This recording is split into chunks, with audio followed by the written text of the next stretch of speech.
네, 여러분, 제가 문제 하나 내보겠습니다. 형제 자매 중에서 어떤 것이 가장 좋으신가요? 1번 형, 2번 누나, 3번 언니, 4번 오빠, 5번 남동생, 6번 여동생, 7번 외동. 네, 이 중에서 어떤 관계를 가장 가지고 싶으신지를 한번 떠올려 보시면 좋을 것 같습니다. 네, 생각해 보셨나요? 아마 실제로 내 형제자매 관계에 해당되는 보기는 별로 고르지 않으실 것 같고요. 없는 관계를 선택하실 것 같습니다. 저도 없기 때문에 여동생을 고르고 싶고요. 아니면 한 번쯤은 외동으로 사는 거 좋지 않을까 싶기도 합니다. 형제자매 얘기하면서 찐 남매 모먼트 이런 얘기 많이 들어보셨죠? 대표적인 사례가 있는데요. 영상으로 보여드리겠습니다.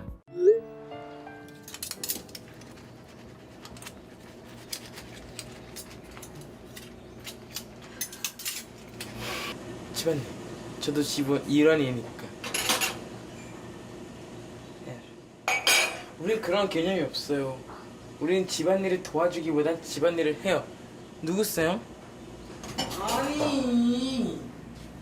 맞아. 안녕.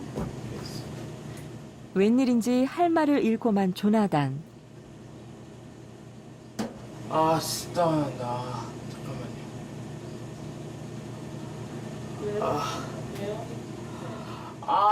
잠깐만 괜찮아요. 침착해요. 괜찮아요. 이거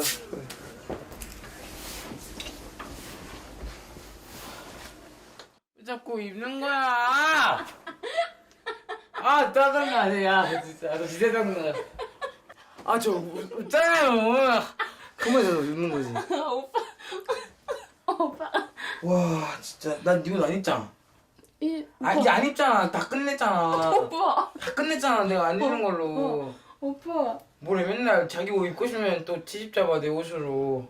오빠. 네 옷 있잖아. 네 옷 뭐? 말해봐. 지금 최근에. 최근에 뭐가? 말해봐.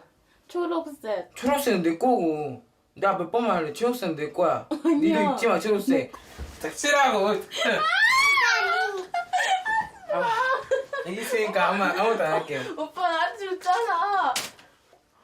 진짜 때리고 싶다. 왜 그렇게 생겼냐? 진짜. 그래도 그쯤 하고 물러서는 마음 좋은 오빠다. 네, 보셨나요? 처음에는 방송임을 의식해서 사이좋은 관계를 유지하려고 했으나 이내 참지 못하고 평소 모습이 나와버리는 진짜 찐 남매입니다. 찐 형제의 모먼트도 좀 보여드릴까요? 이건 제 사례입니다. 제가 남동생이 2명 있는데요. 그 중에 2살 차이 나는 바로 밑에 남동생과 나눈 카톡들입니다. 네, 가장 먼저 보이시는 이게 2년 전에 나눈 카톡이고요. 이건 1년 전, 그리고 이게 최근에 나눈 카톡입니다. 그 외의 대화는 없습니다. 돈이 필요할 때만 연락하는 존재, 찐 형제 모먼트가 아닐까 싶습니다. 물론 때로는 이렇게 생일 축하 메시지를 보내기도 합니다. 생일 선물은 현금이고요. 제가 형이지만 아까 맨 처음 했던 질문 중에서 형이 제일 꼴찌인 것 같습니다. 형은 별로 안 좋은 것 같아요. 그렇다고 사실 모두가 다 이렇진 않을 겁니다. 세상엔 다양한 형제자매의 관계가 있겠죠. 어딘가에는 이게 진짜 찐 남매라고? 라는 생각이 들 정도로 사이좋은 관계도 존재합니다. 혹은 혈육이랑 진짜 안 맞는다 이런 말들도 종종 하기도 하고요. 그래도 가족 간에 보이지 않는 사랑 같은 것들이 느껴지고 존재한다라는 것이 공통적인 형제자매 관계가 아닐까라는 생각이 듭니다. 오늘은 저희 누나들 얘기를 좀 해드리고 싶은데요. 사실 이 얘기를 들으시면 이거 맞아? 찐남매야 정말? 이 얘기를 절로 하실지도 모르겠습니다. 저희 누나들은요, 제 삶의 롤모델이거든요. 제가 평소에 하는 표현이 있는데요. 저희 큰 누나는 제가 아는 사람 중에 가장 착한 사람이고요. 저희 작은 누나는 제가 아는 사람 중에 가장 멋있는 사람입니다. 저희 큰 누나는요, 저랑 5살 차이가 나거든요. 진짜 바쁩니다. 직업 특성상 새벽에 일어나서 밤늦게까지 일하고 휴일도 제대로 챙기기 힘들 정도로 바쁘게 살고 있습니다. 근데 참 신기한 게 때가 되면 저희 5남매들을 불러놓고 이런 카톡을 보내요. 얼마 뒤 부모님 결혼기념일에 시간 낼 수 있어? 아니면 며칠 뒤에 둘째랑 셋째 생일이니까 내가 집에 초대할게요. 식사 대접하겠습니다. 제가 쏠게요. 이런 카톡들을 보내거든요. 저는 저희 누나에 비하면 상대적으로 덜 바쁜데도 그런 거 신경 못 쓰고 지나갈 때가 많은데 정신없이 바쁜 와중에도 잊지 않고 챙깁니다. 지난번 결혼기념일에는 엄마 아빠 데이트하시라고 영화표를 보내드렸다고 하더라고요. 또 아빠 생신 때는 다 같이 집에 찾아뵙자 이래서 휴일 스케줄을 앞장서서 맞추기도 합니다. 뭐 맞으니까 그런 거 아닌가 이렇게 생각하실 수도 있겠지만 내가 첫째여도 그렇게 할 수 있을까라는 생각을 하게 됩니다. 저는 그래서 나중에 자녀를 낳는다면 첫째는 딸이었으면 좋겠어요. 네, 저희 큰 누나를 보면서 느꼈습니다. 참 대단한 사람이라는 생각이 들더라고요. 또 제가 코로나에 걸려서 격리할 때 그 소식을 듣자마자 먹을 걸 잔뜩 사다가 집 앞에 두고 가기도 했고요. 마실 물이 떨어졌다라는 소식을 듣고는 밤늦은 시간에도 달려와서 물을 가져다 주기도 했습니다. 네, 저였으면 아무리 동생이라도 귀찮아서 안 사갔을지도 모르는데 말이죠. 네, 좀 철없는 말이지만 저는 제가 첫째가 아니라서 참 다행이라고 생각합니다. 누나의 존재가 감사합니다. 진심으로. 저희 둘째 누나는요, 큰 누나랑은 다른 매력이 있는 사람인데요, 이 표현 별로 안 좋아할 수도 있겠지만 아주 멋진 형 같은 사람입니다. 진짜 쿨하고요, 카리스마도 있고요, 시원시원한 성격의 소유자입니다. 하루는 저녁에 퇴근하고 시간 되냐고 물어보더라고요. 뜬금없이요. 그래서 뭐 잠깐 시간 된다 그랬더니 그럼 오라고 하더라고요. 갔더니 저한테 대뜸 너 뭐 먹고 싶어? 이래서 갑자기 저녁 사줄게, 골라봐. 그래서 제가 버섯 전골을 골라서 같이 밥을 먹으러 갔습니다. 남들이 보면 뭐 자주 그러는 줄 알 수도 있지만 사실 서로 바빠서 같이 밥 먹고 이러진 않거든요. 근데 그날따라 대뜸 밥을 사준다고 하길래 무슨 일인가 싶었는데 주문한 메뉴가 나오니까 아니 너 이제 시험 얼마 안 남았잖아, 그래서 힘내라고 사주고 싶어서 라는 말을 하더라고요. 제가 사실 중요한 시험을 앞두고 있던 시기였거든요. 그걸 잊지 않고 바쁜 시간 쪼개서 밥을 사준 거였습니다. 아무렇지 않게 무심하게 그렇게 얘기하는데 참 멋있다는 생각이 들더라고요. 저랑 저희 누나는 둘 다 공직이라는 걸 하고 있어서 공통된 지인이 꽤나 많은데요, 저도 알고 저희 누나도 아는 사람인 거죠. 저를 만나는 사람마다 다 그런 얘기를 합니다. 제가 가장 존경하는 선배님이 우진 씨의 둘째 누나분입니다. 제가 힘들 때 가장 큰 힘이 되어주신 분이 둘째 누나분입니다. 이런 얘기를 듣는 경우가 진짜 많습니다. 그만큼 능력도 있고 인정도 넘치는 사람인 것 같습니다. 그런 저희 누나가 유일하게 좀 어려워하는 게 운전이거든요. 근데 하루는 직접 운전해서 고속도로 타고 어디 나갔다 왔다고 하더라고요. 그래서 뭐 때문에 나갔는데 하니까 떡볶이를 사러 나갔다고 하는 거예요. 그렇게 먹고 싶었나 했는데 알고 봤더니 팀원들이 먹고 싶다고 해서 사왔다 라고 하더라고요. 저희 누나가 지금 일하고 있는 곳에서 팀장인데 팀원들이 직장 근처에서 못 먹는 프랜차이즈 떡볶이가 먹고 싶다 라고 하니까 직접 운전해서 밤늦은 시간에 사다 줬다고 하더라고요. 참 멋있는 사람이라는 생각이 들었습니다. 저는 저희 누나들을 보면서 그런 생각을 합니다. 진짜 대단한데 난 저렇게는 못 살 것 같다. 좋은 의미로 존경스럽고 대단하다고 느껴서 그런 생각 하게 되는 것 같은데요, 전 이런 누나들이 제 인생의 롤모델이 되었습니다. 착하고 멋진 사람이 되고 싶은 것 같아요. 이렇게 서로에게 힘이 되어주거나 삶에 도움을 주는 존재가 형제 자매이기도 합니다. 근데 사실 요즘 세상에서는요, 형제 자매 간 갈등도 많이 이야기를 합니다. 피를 나눈 한 가족이지만 서로를 사랑으로 품어주지 않는 관계도 실제로 존재합니다. 가정 안에서 따돌리는 경우도 있고요, 요즘은 법적으로 형제 자매 간 상속권을 없애기도 했다고 하더라고요. 재산이나 빚을 둘러싼 다툼이나 갈등들이 문제가 되기도 해서 말이죠. 이렇게 친형제 자매라고 할지라도 서로 사랑을 못 느끼는 경우가 존재하는 것 같습니다. 혹은 그런 경우도 있겠죠. 난 외동이라서 형제 자매의 사랑을 느껴본 적이 없는데, 요즘 같은 저출산 시대에는 더더욱 그런 분들이 많을 것 같습니다. 제가 사실 이렇게 형제 자매 간 사랑을 느낀다라는 경험을 한 것 자체가 참 운이 좋은 사람이라는 생각을 하게 되는 것 같은데요. 그럼 어떻게 해야 될까요? 외동이라서 형제자매의 사랑을 느낄 수가 없다면, 형제자매가 있어도 그 속에서 사랑을 느끼지 못한다면 이런 사랑을 평생 못 느끼고 살아야 하는 것일까요? 이 고민에 대한 해답을 하늘부모님성의 문선명 한학자 총재님의 삶을 통해서 찾아보려고 합니다. 제가 지금부터요, 문선명 선생님의 형제를 소개해 드릴 건데요, 나이가 동갑이십니다. 쌍둥이냐? 그렇지 않습니다. 바로 학창시절 친구였던 엄덕문 선생님이라는 분입니다. 두 분은 물론 피를 나눈 친형제는 아니십니다.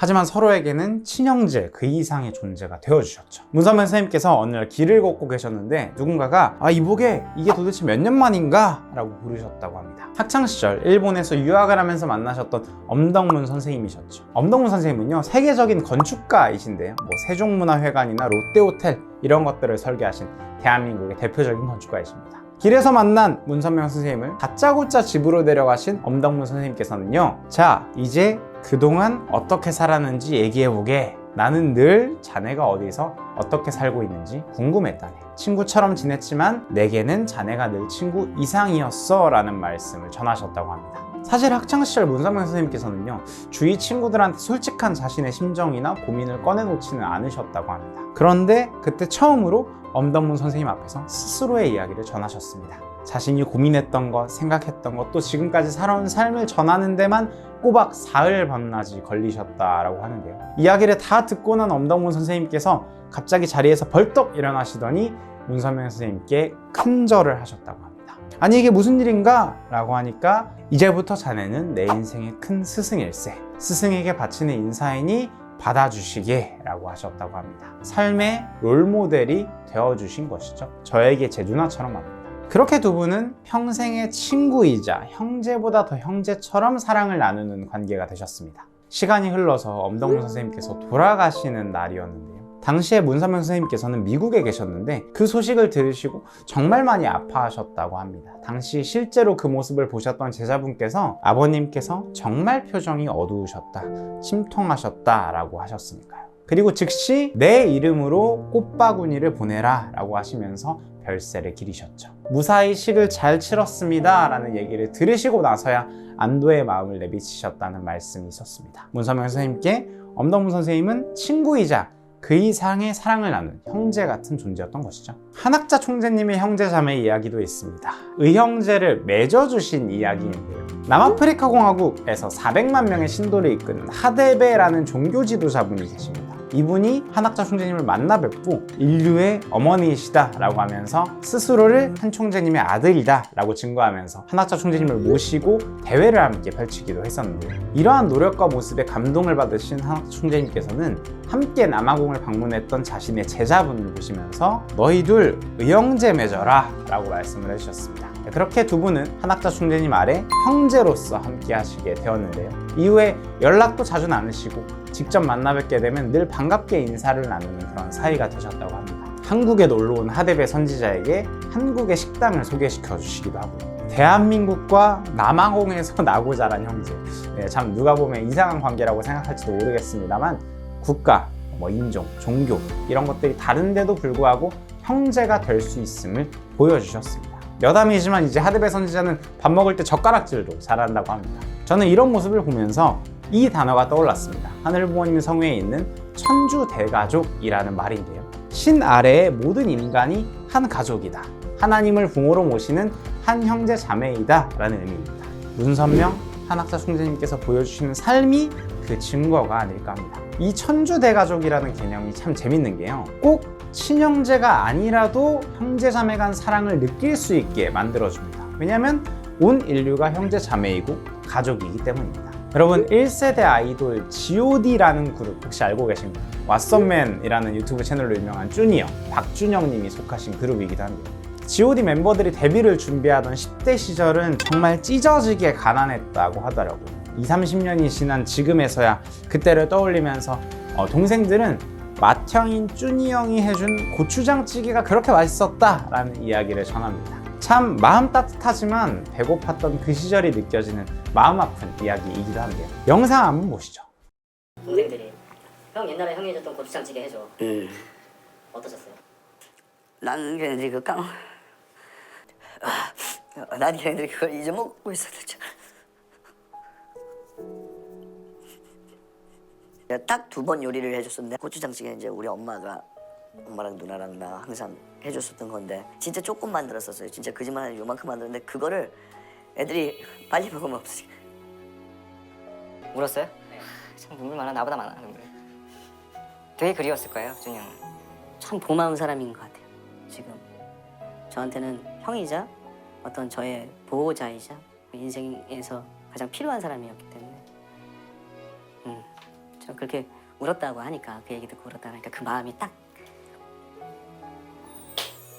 자기가 갖고 있는 가장 소중하고 가장 즐거웠던 순간을 항상 가슴에 담아두고 사는 사람이에요. 네, 멤버들은 맏형을 향해서 저한테는 형이자 보호자이자 인생에서 필요한 사람이다 라고 이야기를 합니다. 이 영상의 댓글에는요, 이 사람들은 동료가 아니라 가족이었구나 라는 댓글이 달려 있습니다. 사실상 찐 형제, 아니 어쩌면 찐 형제 그 이상의 사랑을 느끼게 해주는 존재가 아닐까라는 생각이 드는데요.